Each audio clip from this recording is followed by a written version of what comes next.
Sahastradhara heliport पर passengers terminal का CM Dhami ने किया लोकार्पण। देहरादून अल्मोड़ा हेली सेवा को भी दिखाई हरी झंडी। कहा एयर कनेक्टिविटी को बढ़ा रही सरकार।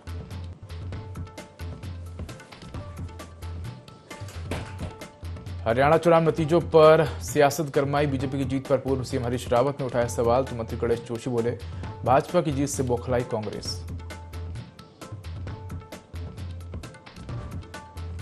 हेमकुंड साहिब के कपाट हुए बंद। बर्फबारी के बीच पड़ी अंतिम अरदास। इस साल 2,37,000 पहुंचे श्रद्धालु।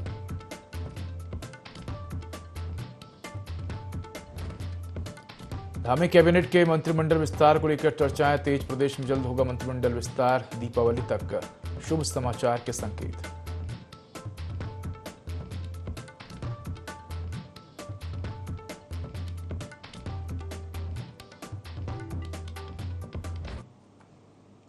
नमस्कार, मैं उदय IND24 में आपका स्वागत है। बुलेटिन की शुरुआत करेंगे तमाम बड़ी खबरों के साथ। उत्तराखंड में 38वें नेशनल गेम्स का आयोजन 28 जनवरी से 14 फरवरी तक आयोजित होंगे। साथ ही विंटर नेशनल गेम्स भी उत्तराखंड में आयोजित किए जाएंगे। मुख्यमंत्री पुष्कर सिंह धामी ने पहल करते हुए भारतीय ओलंपिक संघ के अध्यक्ष PT उषा से मुलाकात की। मुख्यमंत्री की पहल पर भारतीय ओलंपिक संघ के अध्यक्ष PT उषा ने उत्तराखंड सरकार के आयोजन की तारीखों के प्रस्ताव को मंजूरी दे दी है। बता दें कि उत्तराखंड को 38वें नेशनल गेम्स की मेजबानी मिलने के बाद राज्य सरकार और खेल विभाग इसकी तैयारी में जुटा था, लेकिन आयोजन की तारीखों का ऐलान नहीं होने से असमंजस की स्थिति पैदा हो रही थी। मुख्यमंत्री धामी ने कहा कि उत्तराखंड में 38वें नेशनल गेम्स बेहद सफल और ऐतिहासिक होंगे। इस राष्ट्रीय खेल महाकुंभ के लिए उत्तराखंड पूरी तरह से तैयार है।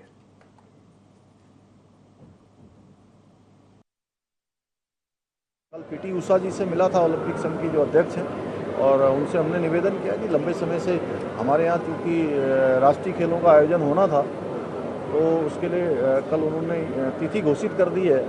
28 जनवरी से 14 फरवरी के मध्य में राष्ट्रीय खेल हमारे राज्य में आयोजित किए जाएंगे। ये हमारे लिए बहुत बड़ा अवसर है। मैं PT उषा जी का, ओलंपिक संघ का सबका धन्यवाद करता हूँ। और अब हम इसकी तैयारी करेंगे। हमारे सभी लोग मिलकर सभी स्थानों पर, पूरे देश के अंदर अन्य स्थानों पर भी जो राष्ट्रीय खेल आयोजित हुए हैं उनसे अनुभव लेते हुए, और कि हमारा खेल एक विशिष्ट हो, क्योंकि देवभूमि है और देवभूमि में आकर लोग खिलाड़ी देश दुनिया के आएँ और एक अच्छा अनुभव यहाँ से लेकर जाएं। साथ ही हमारे जो खिलाड़ी हैं, हमारे उत्तराखंड के नवोदित उदयमान, जो हम चाहते हैं कि आने वाले समय में हमारी जो देवभूमि है, देवभूमि के साथ साथ खेल भूमि के रूप में भी हमारी इस राज्य की पहचान हो, तो ये हमारे लिए बड़ा अवसर है।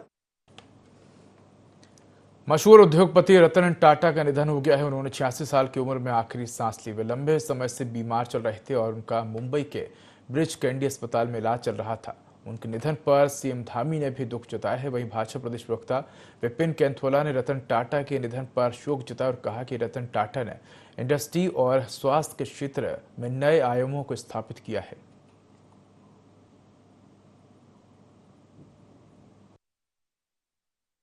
टाटा, जो कि मैं कह सकता हूं कि हर क्षेत्र में, इंडस्ट्री के क्षेत्र में, इंफ्रा के क्षेत्र में, स्वास्थ्य के क्षेत्र में उन्होंने नए आयामों को स्थापित किए। आज अगर जो देश में टाटा कैंसर हॉस्पिटल को जाना जाता है, तमाम जो कैंसर के रोगी हैं उनकी प्राथमिकता होती है कि वो टाटा कैंसर में अपना इलाज करा सकें। इन्हीं बहुत सारी चीज़ों को लेकर के उनको भारत सरकार ने समय समय पर जो है कई अलंकरणों से नवाजा भी। आज बहुत क्षति है और हम सब लोग दुखी भी हैं, क्योंकि एक ऐसा व्यक्तित्व जिसने कि समाज सेवा को भी अपना एम बनाया। तमाम लोग तो दुखी हैं ही, उनके कंपनी के तमाम लोग तो दुखी हैं, पूरा देश इस देशभक्त के लिए दुखी है। मुख्यमंत्री पुष्कर सिंह धामी ने सहस्त्रधारा हेलीपोर्ट पर बने पैसेंजर्स टर्मिनल भवन का लोकार्पण किया। इसके साथ ही देहरादून अल्मोड़ा हेलीकॉप्टर सेवा का भी शुभारंभ किया। हेली सेवा शुरू होते से ही यात्रियों को बड़ी राहत मिलेगी और इस दौरान सीएम ने कहा कि हेली सेवा शुरू होने से यात्रियों को बड़ी सुविधा मिलेगी। उन्होंने कहा कि हेली सेवा के शुरू होने से सफर आसान होगा। मात्र 1 घंटे में ही देहरादून से अल्मोड़ा की दूरी तय होगी। साथ ही पर्यटन को बढ़ावा देने की दिशा में भी यह हेली सेवा महत्वपूर्ण भूमिका निभाएगी।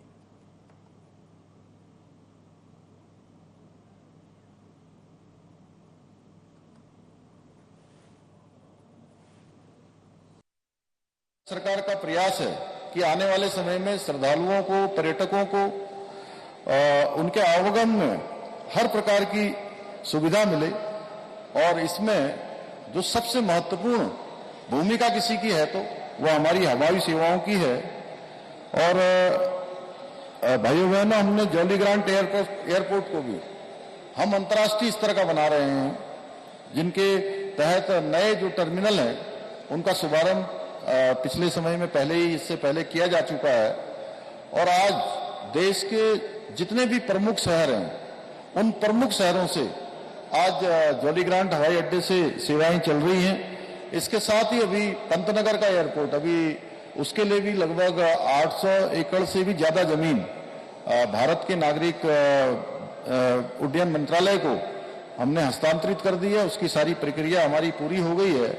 और अभी मैं 2 दिन पहले माननीय प्रधानमंत्री जी से भेंट करने गया था, तो मैंने उसमें भी निवेदन किया है कि हमारी चिन्याली सड़ की जो हवाई पट्टी है, उस हवाई पट्टी का भी संचालन ठीक प्रकार से हो। पिथौरागढ़ के लिए हमारी जो ट्रायल लैंडिंग है दिल्ली से पिथौरागढ़, वो ट्रायल लैंडिंग भी संपन्न हो चुकी है। 2 ट्रायल लैंडिंग सफल हो गई है, अभी एक लैंडिंग और होगी। उसके बाद एक बड़ा काम होगा जिसके लिए हमारे माननीय सांसद जी और हमारे भारत सरकार के मंत्री अजय टम्टा जी यहाँ पर बैठे हैं, वो लगातार उसके लिए प्रयास करते रहते हैं।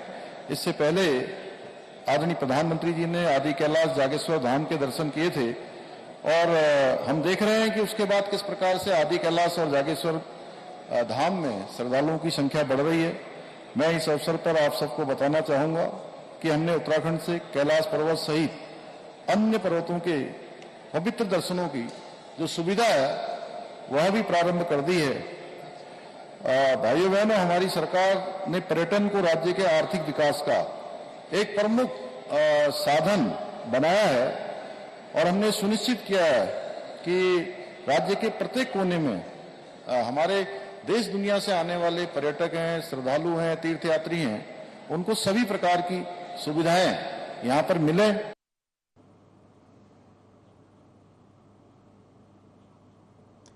प्रदेश में पुलिस लगातार देवभूमि को ड्रग्स फ्री बनाने में लगी हुई है। इसी के तहत हरिद्वार पुलिस ने 2 नशा तस्कर को गिरफ्तार किया है। नशा तस्कर त्योहारी सीजन के बीच भीड़ का फायदा उठाकर बरेली से नशा लाकर हरिद्वार में बेचने की फिराक में थे, जिसे पुलिस ने नाकाम कर दिया है। हरिद्वार देवभूमि को ड्रग्स फ्री बनाने की तैयारी चल रही है।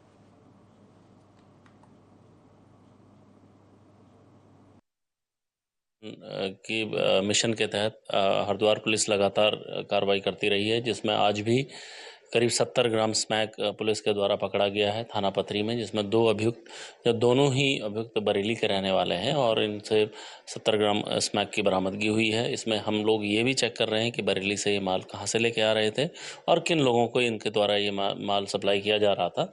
दोनों ही पक्षों में अन्य और भी अरेस्टिंग किए जाने की अभी हम लोग इस पर कार्रवाई कर रहे हैं। जल्दी इसमें अन्य और भी परिणाम नजर आएंगे।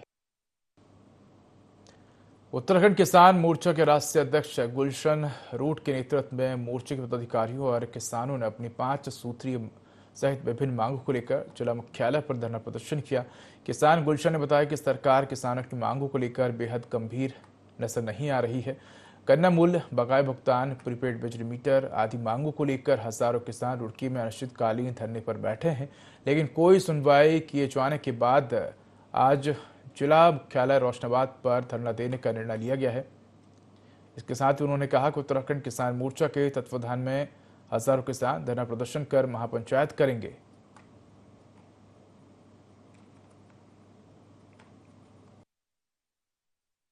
समस्याओं को लेकर लगभग 37 दिन तक ज्वाइंट मजिस्ट्रेट कार्यालय रुड़की पर अनिश्चितकालीन धरना चल रहा है। उसमें किसानों की मांग यह है कि हरिद्वार के देहात क्षेत्र में स्मार्ट मीटर ना लगाए जाए, क्योंकि हरिद्वार एक किसान बाहुल्य क्षेत्र है और किसान बाहुल्य क्षेत्र होने के नाते गन्ना बाहुल्य क्षेत्र है और गन्ने की फसल साल भर के बाद हमारी आती है। ऐसे में किसान हर महीने या हर 30 दिन में 20 दिन में स्मार्ट मीटर को रिचार्ज नहीं करा पाएगा। हम सरकार से ये कह रहे हैं कि जिस तरीके से फरवरी मार्च में पहले किसान अपने बिल जमा कराता था, फरवरी मार्च में किसान अपने बिल जमा करा पाएगा, इसके लिए किसान के पास पैसा नहीं है। दूसरा हमारा मुद्दा है इकबालपुर शुगर मिल के लिए 110 करोड़ रुपए भी बकाया चला रहा है लगभग 6 सालों से, और सरकार और प्रशासन सोया हुआ है और चीनी मिल मालिक सब मिलकर किसानों का 110 करोड़ रुपए सरकार ने मरवा रखा। जब तक ये पैसा नहीं मिलेगा किसान आंदोलन करता रहेगा। हरिद्वार की पिरान कलियर पुलिस ने अवैध पटाखा कारखाने का भांडाफोड़ करते हुए 2 लोगों को गिरफ्तार किया है। पुलिस ने 70 पेटी अवैध पटाखे और भारी मात्रा में विस्फोटक बरामद किए हैं। जानकारी के मुताबिक आगामी त्योहारी मौसम को लेकर पुलिस अलर्ट मोड में है, जिसके चलते पुलिस सत्यापन और चेकिंग अभियान चला रही है। इसी कड़ी में पुलिस ने सूचना पर धनौरी क्षेत्र के ग्राम मुकरपुर में एक अवैध पटाखा फैक्ट्री का भांडाफोड़ किया है। फिलहाल पुलिस ने दोनों के खिलाफ मामला दर्ज कर लिया है।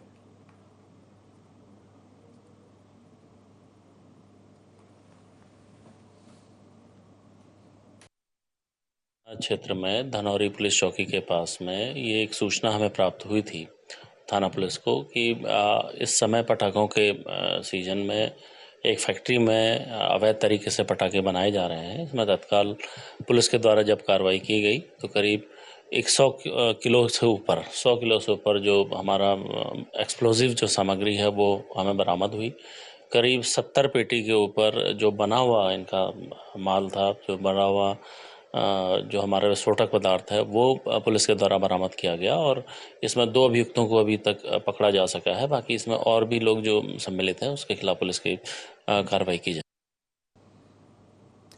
विकासनगर कोतवाली के डाक के पत्थर चौकी क्षेत्र अंतर्गत एक नाबालिग से दुष्कर्म कर गर्भवती करने वाले को पुलिस ने गिरफ्तार कर जेल भेज दिया है। नाबालिग के परिजनों ने आरोप लगाया कि आरोपी ने नाबालिग के साथ बहला फुसलाकर पहले दुष्कर्म किया, उसके बाद जब वह गर्भवती हो गई तो उसे जान से मारने की धमकी दी। तहरीर के मुताबिक पुलिस ने पॉक्सो अधिनियम सहित संबंधित धाराओं में मुकदमा दर्ज कर आरोपी को गिरफ्तार कर लिया और माननीय न्यायालय के समक्ष पेश किया गया।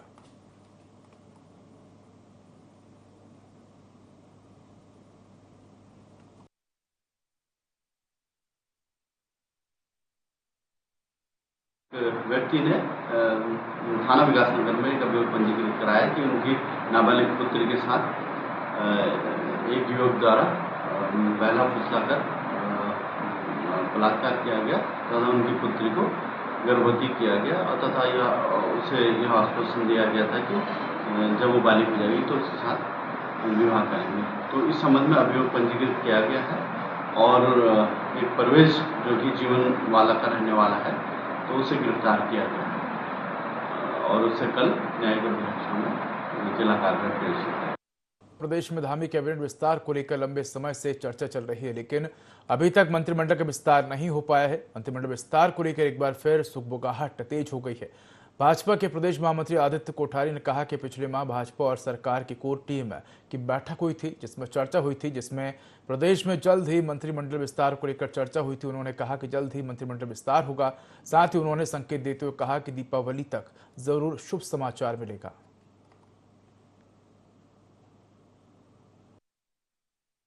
जनता पार्टी की और सरकार की कोर टीम की बैठक पिछले महीने हुई थी और कोर टीम की बैठक में यह तय हुआ था कि यथाशीघ्र मंत्रिमंडल के विस्तार पर चर्चा की गई थी और मुझे भी उम्मीद है कि जल्दी ही मंत्रिमंडल का विस्तार। निश्चित रूप से दीपावली बहुत ही खुशियों भरी रहेगी और शुभ संकेत मिलेंगे, शुभ समाचार भी मिलेंगे। देहरादून के SGRR यूनिवर्सिटी में सांस्कृतिक कार्यक्रम का आयोजन किया गया, जिसमें छात्र छात्राओं ने हरियाणवी, राजस्थानी, पंजाबी, गढ़वाली और कुमाऊनी लोकगीत से महफिल में 4 चांद लगा दिए। एकल नृत्य और समूह नृत्य की प्रतियोगिताएं भी आयोजित की गई। वहीं स्कूल ऑफ नर्सिंग की छात्राओं ने नृत्य के माध्यम से उत्तर पूर्वी राज्यों के लोक संस्कृति की छटा बिखेरी। वहीं NCC और स्टूडेंट काउंसिल के छात्र छात्राओं ने कार्यक्रम को सफल बनाने में महत्वपूर्ण सहयोग दिया।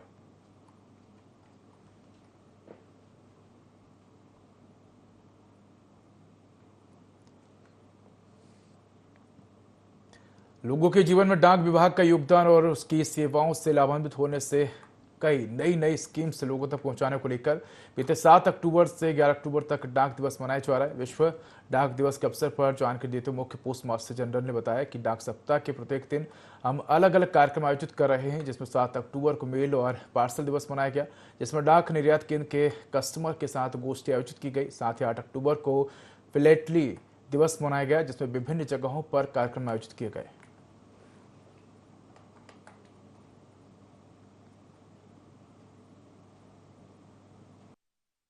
अक्टूबर अक्टूबर से लेकर 11 अक्टूबर तक हम लोग डाक सप्ताह मना रहे हैं। तो अलग अलग दिनों में हम लोग अलग अलग कार्यक्रम कर रहे हैं। जैसे कि हमने 7 तारीख को मेल और पार्सल दिवस मनाया था, तो इसमें हमारे जितने जो बल्क कस्टमर हैं और हमारे डाक निर्यात केंद्र के जो हमारे कस्टमर हैं, उनके साथ हमने एक गोष्ठी आयोजित की। दिन जो है 8 तारीख अक्टूबर को हमने फिलैटली दिवस मनाया, जिसमें कि हमने फिलैटली जो डाक संग्रह जो होती है हॉबी, उसको बढ़ावा देने के लिए हमने अलग अलग जगह पे कार्यक्रम आयोजित किए। खासकर स्कूलों में बच्चों के बीच में हमने जाके इसके बारे में जानकारी उन्हें दी कि किस तरह से आप इस हॉबी को अपना सकते हैं और किस तरह से हमारी जो 2 योजनाएं हैं फिलैटली से रिलेटेड, जो कला है पत्र लेखन की, वो छूटती जा रही है, लुप्त होती जा रही है। तो हम चाहते हैं कि लोग ज्यादा से ज्यादा पत्र लिखें और लोगों के बीच के आपसी संबंध जो है वो और भी मजबूत। सोंग बांध परियोजना के अंतर्गत विस्थापितों हो रहे परिवारों को लेकर शासन स्तर पर कसरत लगातार जारी है। सचिव सिंचाई आर राजेश कुमार ने बताया कि मामले में मुख्य सचिव की अध्यक्षता में बैठक हो चुकी है। साथ ही विस्थापितों के लिए दूसरे विभागों से जमीन के लिए मांग भी की गई। जितने भी परिवारों को शिफ्ट किया जाना है, उनकी उम्मीदों के अनुसार महत्व दिया जा रहा है। आरएनआर पॉलिसी के अनुरूप जो सबसे अच्छा होगा वह विस्थापित परिवारों के लिए किया जाएगा। जिन 30 से 35 परिवारों को शिफ्ट किया जाना है, उनको साइट पर भी विजिट कराया जाएगा, जबकि अन्य कार्रवाई शासन स्तर पर भी गतिमान है।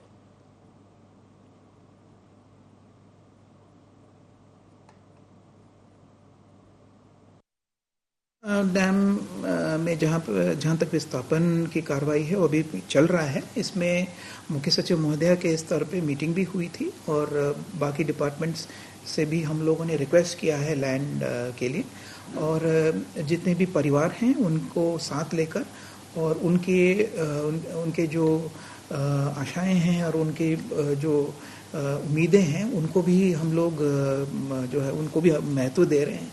और जो बेस्ट से बेस्ट होगा आरएनआर पॉलिसी के तहत विस्थापित गांवों के लिए वो हम लोग कर रहे हैं।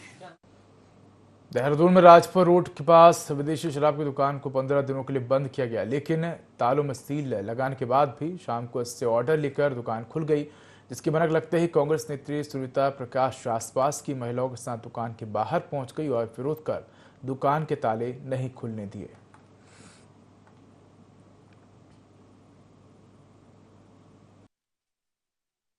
कल रात भी हमने यहाँ पे धरना प्रदर्शन किया था। डीएम साहब ने आदेश किए, ये दुकान बिल्कुल नियमों के विरुद्ध खुली हुई है। यहाँ पे सबसे पहला जो मुद्दा है यहाँ से दुकान हटने का वो है कि ये जीजाईसी इंटर कॉलेज के बिल्कुल सामने है, जो एक बहुत बड़ा मुद्दा है। अपने यहाँ पे जहाँ ये आपके जो आबकारी की जो नियम है वो भी ये कहते हैं कि ये स्कूल के आसपास दुकान नहीं खोल सकते। ठीक है, हम डीएम साहब क्षेत्र की जनता जो है डीएम साहब के पास गई अपनी इस समस्या को लेकर के। हम डीएम साहब का धन्यवाद इसलिए करेंगे क्योंकि हमको बड़े प्रमुखता से सुना, गंभीरता से सुना और बहुत शीघ्र उन्होंने सदर एसडीएम को भेज करके यहाँ कार्रवाई की।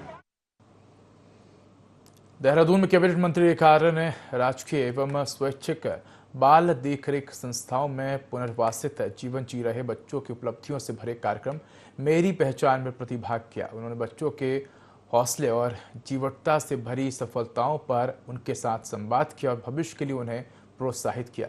कार्यक्रम को संबोधित करते हुए मंत्री रेखा आर्य ने कहा कि उत्तराखंड देश का पहला ऐसा राज्य है जहां अपने माता पिता को खो चुके बच्चों को राजकीय सेवाओं में 5% क्षेत्रीय आरक्षण दिया गया है। उन्होंने बताया कि इस आरक्षण का लाभ पाकर 24 बच्चे सरकारी नौकरी पा चुके हैं और अन्य कई इसी दिशा में प्रयासरत हैं। उन्होंने सरकारी सेवा में चयनित होने वाले बच्चों को अन्य बच्चों के लिए प्रेरणा स्रोत भी बताया।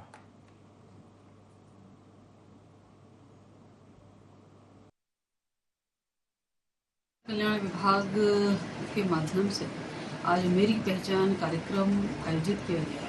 निश्चित रूप से इस कार्यक्रम में ऐसे बच्चे जिन्होंने जो कि चाहे वो कोविड के समय अनाथ हो गए हों या ऐसे बच्चे जो कि हमारे राष्ट्र की संस्थाओं में ना रहते हों लेकिन सामान्य जीवन में अपने माता पिता को खो चुके हों, वो किसी भी प्रकार से ऐसे बच्चे जो कि जिनके अभिभावक उनके सिर माथे पे ना हो, तो ऐसे बच्चों ने अपने जीवन में जिन संघर्षों को सामना करते हुए जिन्होंने उपलब्धियां हासिल करी, जिसमें सरकार का या महिला कल्याण विभाग का एक विशेष जिम्मेदारी कि उनको 5% का आरक्षण देना।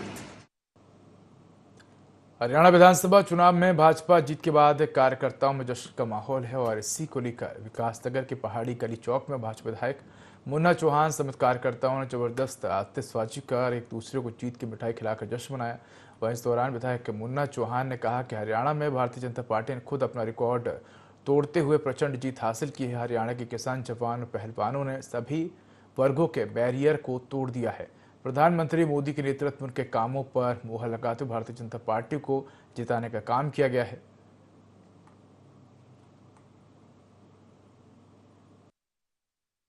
पूरे देश में उत्साह जश्न का माहौल है और हरियाणा में भारतीय जनता पार्टी ने इतिहास रचने का काम किया। तीसरी बार लगातार प्रचंड जीत भारतीय जनता पार्टी ने हासिल की, जो अपने आप में रिकॉर्ड है। और भारतीय जनता पार्टी ने किसी और का रिकॉर्ड नहीं तोड़ा, खुद ही का 2 बार का रिकॉर्ड खुद ही तीसरे बार तोड़ दिया। और बाकायदा तमाम सारे कयास, जिस प्रकार से समाज को बांटने का कुचक्र कांग्रेस पार्टी ने रचा था, विपक्षी दलों ने रचा था, वो सारा के सारा औंधा मुंह गिरा। मानसून खत्म होने के बाद उत्तराखंड में चल रही चारधाम यात्रा अपने चरम पर है। लगातार श्रद्धालु बड़ी संख्या में उत्तराखंड की चारधाम यात्रा में दर्शन करने पहुंच रहे हैं, जिसको लेकर पर्यटन मंत्री सतपाल महाराज ने कहा कि यात्रा के लिए अब रजिस्ट्रेशन कोई कंपलसरी नहीं किया गया है। चारधाम यात्रा में अब और अधिक श्रद्धालुओं की संख्या बढ़ेगी।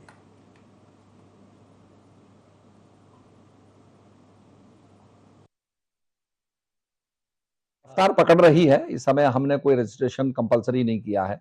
जो स्वैच्छिक रजिस्ट्रेशन चाहते हैं वो अपना कराएं, बाकी कोई रजिस्ट्रेशन कंपलसरी नहीं है।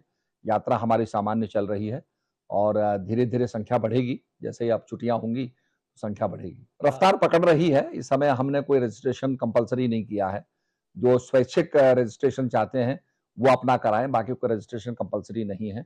यात्रा हमारी सामान्य चल रही है और धीरे धीरे संख्या बढ़ेगी। जैसे ही अब छुट्टियां होंगी तो संख्या बढ़ेगी। पैगंबर मोहम्मद के खिलाफ कथित तौर पर आपत्तिजनक टिप्पणी के लिए नरसिंहानंद पर कार्रवाई कराने और गिरफ्तारी की मांग को लेकर जमीयत उलेमा उत्तराखंड के पदाधिकारियों और हरिद्वार के मुअज्जिज लोगों की ओर से हरिद्वार के जिलाधिकारी और एसएसपी को राष्ट्रपति के नाम ज्ञापन सौंपा गया।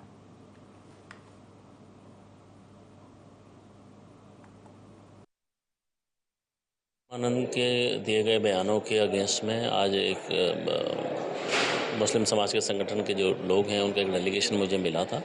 उनके द्वारा इस पर एक कंप्लेंट की गई है, जिसको हम लोगों के द्वारा जांच कराई जा रही है, क्योंकि इसमें ऑलरेडी एक अभियोग गाज़ियाबाद में कायम किया गया है और वहाँ से जांच इस पर चल रही है। और उसके जो स्वामी नरसिम्हानंद की जो जमानत है या वो जिन शर्तों पर बाहर आए हैं, क्या उनका उल्लंघन उनके द्वारा किया गया है नहीं किया गया है, उसकी हम लोगों के द्वारा जाँच कराई जा रही है। जमायत उलमा उत्तराखंड का एक प्रतिनिधिमंडल आज यहाँ पे मिला है। उन्होंने एक ज्ञापन दिया है कि यति नरसिम्हानंद ने जो बयान दिया है मोहम्मद साहब के खिलाफ में, उसमें उनके खिलाफ कार्रवाई की मांग की है।